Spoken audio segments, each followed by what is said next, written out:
I think I was sole focused, not selfishly. I think necessarily I had to survive first.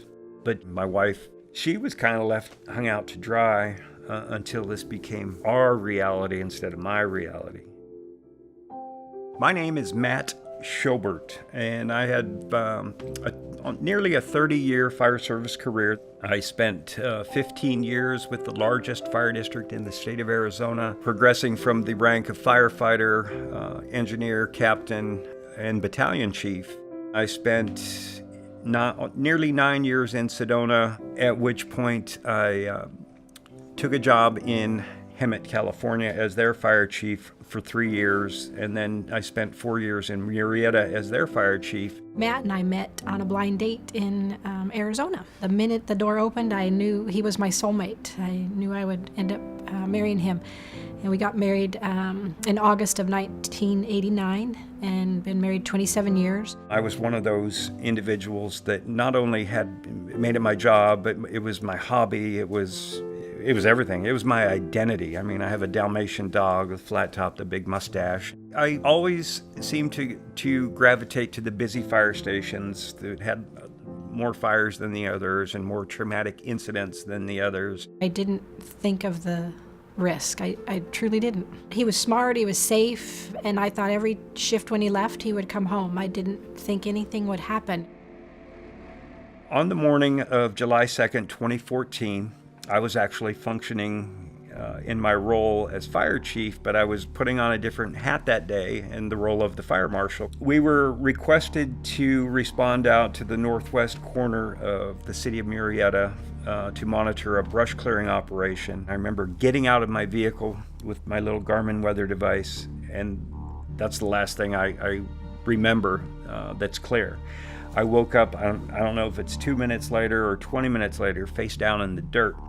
I was working from home as a human resources recruiter, HR consultant, and I was on a phone interview and my cell phone kept ringing, and I answered one of the calls and they said that Matt had been in an accident and I needed to get to the hospital. This Bobcat with the commercial mower attachment actually launched a rock about the size of your fist, a distance greater than half a football field, estimated about 182 feet, and it struck me square in the jaw. And there's nothing like that feeling of being in the middle of nowhere by yourself, realizing that you're bleeding to death with a third of your face missing.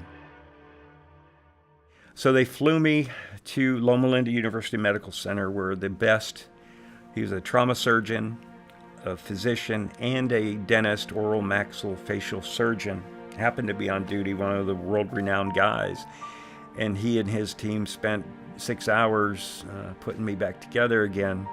And I remember the surgeon coming out, Dr. Alan Herford, saying, "Your husband's lucky to be alive." My wife, during my period of unconsciousness, she actually went through about 48 hours where she thought she might become a widow. Like the first 10 days to 2 weeks was truly just like recovery. I just thought he would be fine and we would go back to our life. That's what I thought. I couldn't chew. I didn't want to chew. I had to drink everything through a straw. Chronic pain all the time. You know, I had 1,000 stitches in my head and a steel plate, and it was just too much. It was overwhelming. After that first initial shock of the injury and the pain medication, I knew something was wrong. He was emotionally a wreck. At the beginning, it was more just sadness and crying and anxious, but then later the anger came like no tomorrow. I mean, I could go from being kind of calm, cool, and collected like I am right now to a raving maniac at the drop of a hat. It was almost like that Exorcist movie where I would be taken over by something that would just make me say terrible things. And it would go away as quickly as it came, but the damage was already done. As a spouse, I got to the point where it was like I had to almost overthink everything in my mind to say, don't do anything to make sure I don't trigger him. You're thinking, oh my God, don't do this, don't say that, because it could shoot him into an anger rant. Bright lights, helicopter noise, siren noise, the smell of vegetation. were all triggers for me. I went to the grocery store, I think it was a Sunday afternoon with my wife, and we were shopping up and down the aisles, and there was a baby screaming. Something about the fluorescent lighting, the baby screaming, having to make all these different decisions. And it was probably just like, I would say not even 10 minutes, and he was like, I have to go. I told her, I think I'm dying. I think I'm having a heart attack. I need to call 911. He's like, no, I will not do that. And so then we went to the fire station, and then his crew said, you're having a panic and an anxiety attack. I considered myself a strong proponent of firefighter fitness and wellness. So I guess perhaps I did recognize that I was having a critical incident stress response, but PTSD in my mind was a combat soldier's condition, not a fire chief's condition, regardless of the circumstances.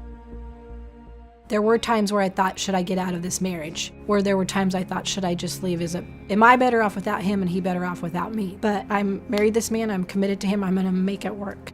You know, we can all deal with physical pain, but it's the emotional pain is the one that gets us. You know, having emotional trauma is no different than having a broken ankle, and you gotta reach out for help, and it's gotta be okay to do that.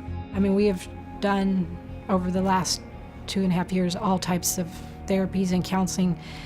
There's no great one answer. It's like you got to find different things that help make you feel better. Learning to cope. You got to learn to re-cope with the days when you're diagnosed with PTSD. I'm starting to get my mojo back a little bit, and I'm starting to figure out how to enjoy life again and, you know, focus on trying to have hope for tomorrow. You have to adapt to who the new person is and accept that it's changing because they're a different person. Tami means the world to me. I never tell her that enough. I take her for granted probably, and I don't think I would have put up with all the crap she's put up with since my injury and even before, I guess. But definitely it's been hell for her. So I'm very thankful for her. I'm thankful for her compassion and her patience of sticking by me.